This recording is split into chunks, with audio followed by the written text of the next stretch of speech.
Nicolas Karabatic, l'icône du handball français, escorté par des policiers à la fin d'un match. L'image choque. Le champion olympique en titre fait partie des 17 personnes placées en garde à vue dans l'affaire des paris truqués qui ébranle le club de Montpellier depuis plusieurs jours.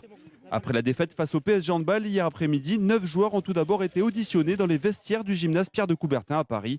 Les auditions se sont ensuite poursuivies dans la soirée avec les policiers du service des courses et des jeux à Nanterre. Je pense que si on les a interpellés à l'issue du match, c'est certainement, c'est une technique assez connue de la part de nos amis policiers, certainement pour les choquer.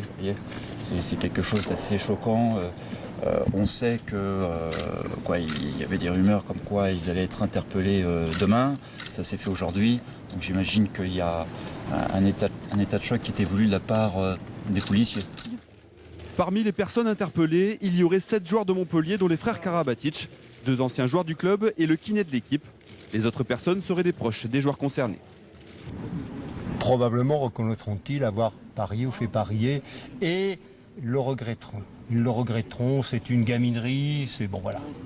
Ça peut arriver à tout le monde de commettre une erreur dans la vie. Mais c'est une erreur qui ne peut avoir que des conséquences sportives. Une affaire qui ébranle le club de Montpellier qui a même décidé de se porter partie civile.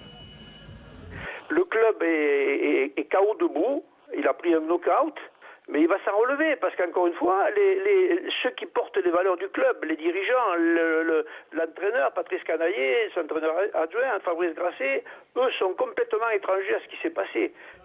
Un mois et demi après le titre olympique décroché par les experts à Londres, cette affaire ternit également l'image de l'ensemble du handball français. J'espère que la bêtise de certains mecs ne viendront pas noircir tout ce qui a été fait depuis 20 ans par la fédération, par les équipes de France, par les différentes équipes de France, par les différents joueurs, etc., etc. Donc voilà. Les 9 joueurs interpellés ont passé la nuit en garde à vue à Nanterre. Une garde à vue qui devrait être prolongée de 24 heures supplémentaires.